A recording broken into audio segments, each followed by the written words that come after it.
وحبيبنا وحبيب ربنا وطبيبنا وطبيب قلوبنا ومولانا محمدا عبده ورسوله الذي أرسله الله بالحق بشيرا ونذيرا وداعيا إلى الله بإذنه وسراجا وقمرا منيرا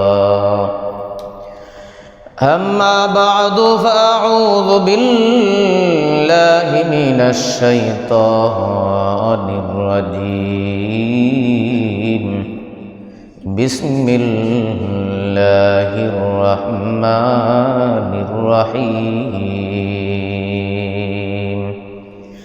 ما يلفظ من قول إلا لديه رقيب عتيد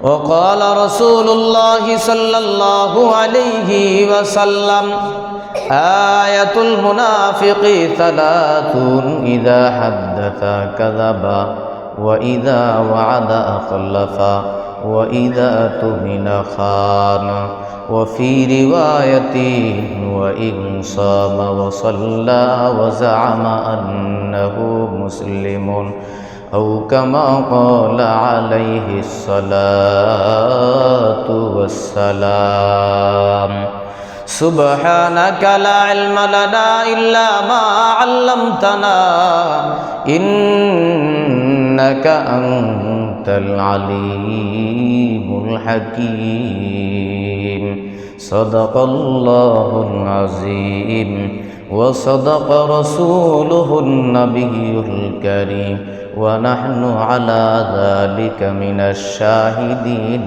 والشاكرين والحمد لله رب العالمين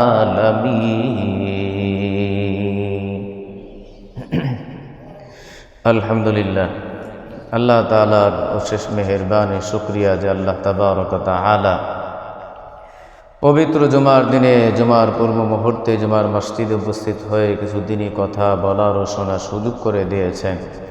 এর জন্য কালিমাত শুকর আদায় করে আলহামদুলিল্লাহ। গত জুমা আলোচনা করেছিলাম মুনাফিকের আলামত প্রসঙ্গে। হযরতে আবু হুরায়রা রাদিয়াল্লাহু তাআলা আনহু থেকে বর্ণিত বুখারী শরীফের বর্ণিত হাদিস, রাসূলুল্লাহ সাল্লাল্লাহু আলাইহি ওয়াসাল্লাম ইরশাদ করেন, মুনাফিকের আলামত হলো তিনটি। আয়াতুল মুনাফিকি সালাসুন, মুনাফিকের আলামত হলো তিনটি। অর্থাৎ এই তিনটা আলামত বা তিনটা গুণ যার ভিতরে পাওয়া যাবে সে হলো মুনাফিক। এক নাম্বার, ইদা হাদ্দাসা কাযাবা, যখন কথা বলে তখন মিথ্যা কথা বলে। মিথ্যা কথা বলে, যদি মিথ্যা বলে তাহলে ধরা যাবে, ধরে নেওয়া যাবে সে একজন মুনাফিক।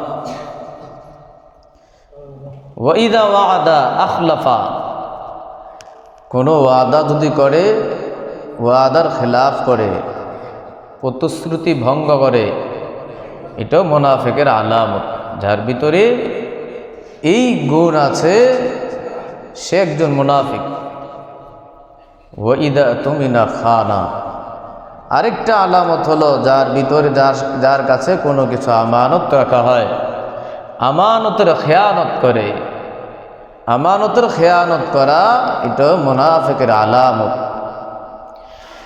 আরেক রিওয়ায়াতে এসেছে, মুসলিম শরীফের বর্ণনা এসেছে, ওয়া ইন সামা ওয়া সাল্লা ওয়া জামা আন্নাহু মুসলিমুন, ও রাসূলুল্লাহ সাল্লাল্লাহু আলাইহি সাল্লাম বলেন, এই ব্যক্তিটা, যেই ব্যক্তির মধ্যে মিথ্যা বলার প্রবণতা আছে, ওয়াদার খেলাফ করার গুণ আছে, যার মধ্যে আমানতের খেয়ানত আছে, এই লোকটা যদিও নামাজ পড়ে, রোজা রাখে, নিজকে মুসলিম দাবি করে, রাসূলুল্লাহ সাল্লাল্লাহু আলাইহি সাল্লাম বলেন সে বাস্তবেই একজন মুনাফিক, বাস্তবে একজন মুনাফিক। রাসূলুল্লাহ সাল্লাল্লাহু আলাইহি সাল্লাম স্পষ্ট করে বলেছেন, লোকটা নামাজ কালাম পড়ে, রোজা রাখে, নিজকে মুসলিম বলে, কিন্তু তিনটা গুণের কোনো একটা গুণ যদি তার ভিতরে পাওয়া যায় তাহলে সে একজন মুনাফিক। নাউযু বিল্লাহি মিন যালিক। মুনাফিক কত ভয়াবহ, কত ভয়াবহ। হযরতে হুযায়ফা রাদিয়াল্লাহু তাআলা আনহুর কাছে রাসূলুল্লাহ সাল্লাল্লাহু আলাইহি সাল্লাম ইন্তেকালের সময় মুনাফিকের লিস্ট দিয়ে গেছে। হুযায়ফা রাদিয়াল্লাহু তাআলা আনহুর নিকটে কে কে মুনাফিক রাসূল ইন্তেকালের পূর্বে বলে গেছে। হুযায়ফা রাদিয়াল্লাহু তাআলা আনহু জানেন, হযরত ওমর ফারুক রাদিয়াল্লাহু তাআলা আনহু তিনি জানেন না রাসূল কার কার কথা বলেছেন, কোন কোন ব্যক্তির নামটা বলে গেছেন যে মুনাফিক। আমিরুল মুমিনিন হযরত ওমর ফারুক রাদিয়াল্লাহু তাআলা আনহু জানেন না, কিন্তু তার ভিতরে বেচাইন অবস্থা, চিন্তা পড়ে গেছেন, না জানা আমি ওমরের কথা রাসূল বলে গেছে, একটা অস্থিরতা কাজ করছিল ভিতরে। আমিরুল মুমিনিন হযরতে ওমর ফারুক রাদিয়াল্লাহু তাআলা আনহু হুযায়ফা ইবনুল ইয়ামান রাদিয়াল্লাহু তাআলা আনহুর কাছে গেলেন, হে ভাই হুযায়ফা, আল্লাহর নবী তোমার কাছে মুনাফিকের লিস্ট দিয়ে গিয়েছেন, কে কে মুনাফিক এর নামটা তোমার কাছে বলে গেছেন, তুমি বলো আমি ওমরের কথা রাসূল আল্লাহ নবী বলেছে কিনা, তুমি বলো আমি ওমরের কথা রাসূল বলেছে কিনা। কত ভয় ছিল ভিতরে, না জানি আমার অজান্তে আমি ওমর মুনাফিক হয়ে গেছি। ওই ভয়ের কারণে হুযায়ফা ইবনুল ইয়ামান রাদিয়াল্লাহু তাআলা আনহুর কাছে গিয়া বলেন, ভাই হুযায়ফা, আমি ওমরের কথা রাসূল বলেছি কিনা বলো, আমি মুনাফিক কিনা।